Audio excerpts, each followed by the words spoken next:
Bienvenidos a Aprende Derecho.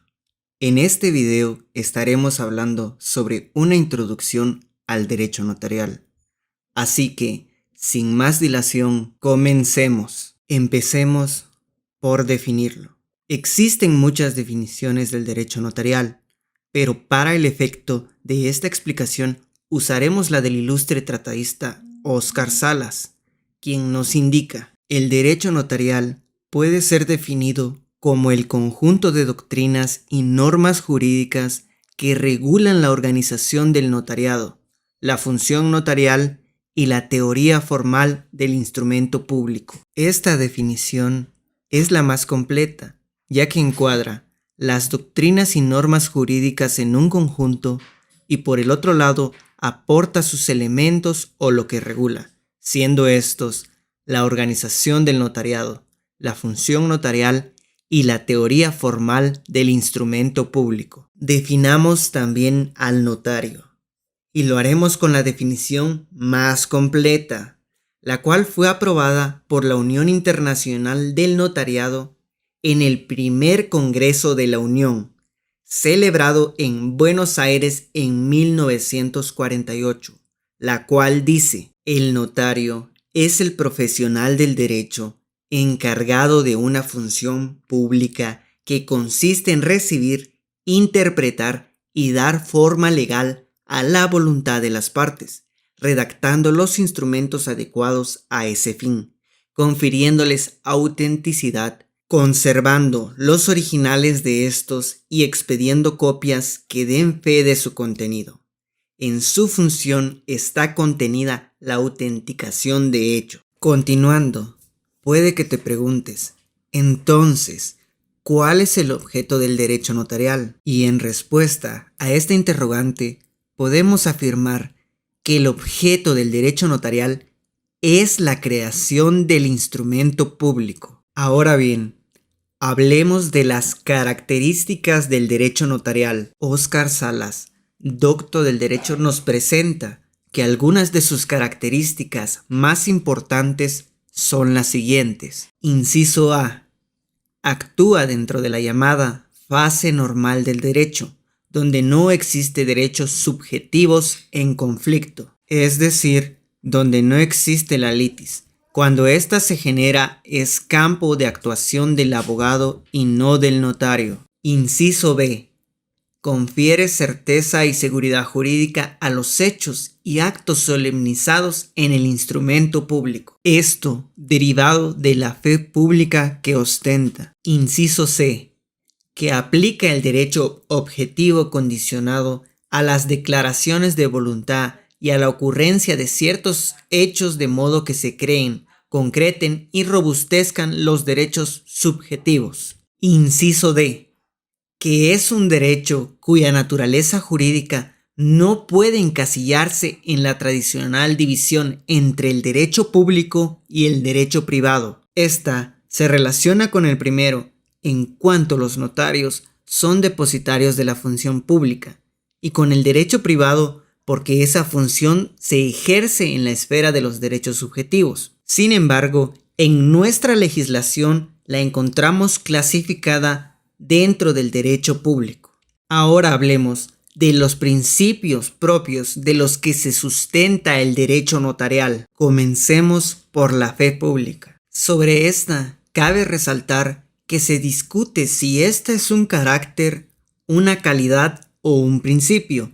Sin embargo, en nuestra legislación, el Código de Notariado en su artículo 1 indica: el notario tiene fe pública para hacer constar y autorizar actos y contratos en que intervenga por disposición de la ley o a requerimiento de parte. Segundo, el principio de la forma. El doctor Neri Muñoz nos explica que es la adecuación del acto a la forma jurídica. Dicho en otras palabras, el derecho notarial preceptúa en que debemos plasmar en el instrumento público el acto o negocio jurídico que estamos documentando. El Código de Notariado nos preceptúa esto en su artículo 29, el cual nos enumera los requisitos y formalidades para redactar un instrumento público. Tercer principio: autenticación. El instrumento público es fehaciente, consignado, comprobado y declarado por un funcionario público, es decir, un notario. Esto se hace constar a través de que el notario calza su firma y sello. Esto se encuentra regulado en el artículo 2 del Código de Notariado. Como cuarto, encontramos el principio de inmediación. Este principio hace referencia a que el notario siempre debe estar en contacto con las partes, con los hechos y actos que se producen para poder dar fe de ellos. En otras palabras, podemos decir que implica que el notario reciba la voluntad y el consentimiento de las partes, las firmas que deben de colocarse ante él mismo, entre otras circunstancias. Quinto, rogación. Este principio nos explica que el notario siempre intervendrá a solicitud de parte, no puede actuar por sí mismo o de oficio. El artículo 1 del Código Notariado, en su última parte, hace constar este principio. Sexto, principio de consentimiento. Este principio nos dice que el consentimiento se expresa y queda plasmado con la firma del o los otorgantes. El consentimiento debe estar libre de vicio alguno. Se encuentra regulado en el artículo 29 del Código de Notariado, específicamente en sus numerales 10 y 12. Como séptimo principio encontramos la unidad del acto. Este principio nos explica que el instrumento público debe perfeccionarse en un solo acto, es decir, que se inicia en una fecha determinada y debe culminarse, calzando la firma de las partes en un mismo acto. No puede hacerse que un día firme una de las partes y días después firme la otra parte. No es legal. Octavo principio: seguridad jurídica. Este va muy de la mano con el principio de fe pública. Se basa en la misma y por ende los actos que legaliza el notario son ciertos. Existe certidumbre. El Código Procesal Civil y Mercantil expresa que los instrumentos autorizados por notario producen fe y hacen plena prueba. Artículo 186 del mismo. Noveno, el principio de publicidad. Hace referencia a que los actos que autoriza el notario son públicos y podrán consultarse por cualquier persona que tenga interés en presencia del notario, exceptuándose los testamentos y donaciones por causa de muerte, mientras vivan los otorgantes, pues solo a ellos corresponde ese derecho.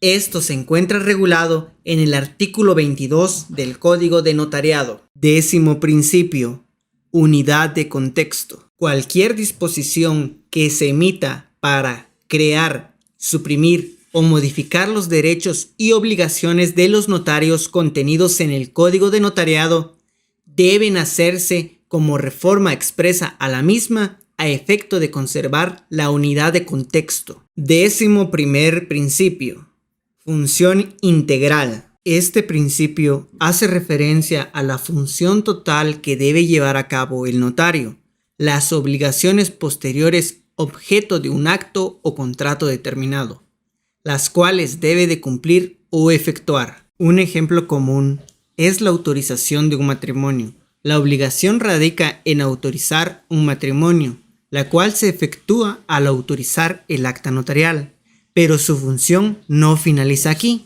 debido a que se debe de protocolizar aún el acta y expedir los avisos al Registro Nacional de las Personas. Por último, pero no menos importante, está el principio de imparcialidad. Pretende asegurar la adecuada prestación del ejercicio profesional en forma limpia e inmaculada. El notario no sesgará la redacción de documentos según su conveniencia o interés. En otras palabras, podemos decir que el notario debe actuar de manera imparcial y objetiva en todos los actos o contratos otorgados en su presencia y ofrecer el mismo trato a todos sus clientes. Habiendo hablado ya de los principios propios del derecho notarial, nos corresponde ver cuál es la fuente del derecho notarial o en qué se basa este derecho. Y esto lo encontramos regulado en el artículo 2 de la Ley del Organismo Judicial. Artículo 2. Fuentes del derecho. La ley es la fuente del ordenamiento jurídico. La jurisprudencia la complementará. La costumbre regirá solo en defecto de la ley aplicable o por delegación de la ley, siempre que no sea contraria a la moral o al orden público y que resulte probada. Ahora, expliquemos del derecho notarial y su relación con otras ramas del derecho. El derecho notarial tiene una estrecha relación con algunas ramas del derecho. Inclusive, podríamos decir que de cierta forma dependen unas de las otras, las cuales son: inciso A, derecho civil. El derecho civil regula muchas instituciones. Entre estas encontramos las reguladas en su libro quinto, las cuales tratan sobre los contratos, los cuales son el contenido del instrumento público. Algunos tratadistas afirman que esta es la relación más fuerte. Inciso B, con el derecho mercantil. El derecho mercantil de igual forma regula los contratos, tales como las sociedades mercantiles, que por ser solemnes necesariamente deben constituirse o modificarse por escritura pública. Inciso C, derecho procesal civil. Esta relación está basada en la formalidad, ya que ambas nos dan requisitos formales, salvo la diferencia de que el derecho procesal civil se aplica cuando existe litis, en cambio el derecho notarial no. Inciso D, derecho administrativo. La relación con el derecho administrativo no se contrae solamente a los avisos que se pudieran dar, sino que en algunos casos resulta siendo un recaudador del fisco. Esto es muy común cuando se paga un impuesto sobre un negocio. Inciso E, derecho registral. El tratadista Luis Carral y de Teresa dice que tanto el derecho notarial como el derecho registral persiguen la seguridad jurídica. Esta relación estriba en que casi todos los instrumentos realizados por el notario llegan en definitiva a los distintos registros públicos del Estado. Bueno, hasta acá terminamos con una primera parte de este curso de introducción al derecho notarial. Si este video te ha sido de ayuda o te ha aportado algo, por favor, no te olvides de suscribirte, que con esto nos estarás ayudando para la creación de nuevo contenido. De igual forma, en la descripción te dejamos el enlace para más de nuestros videos. No te olvides, el porvenir está en tus manos. Autoedúcate con Aprende Derecho.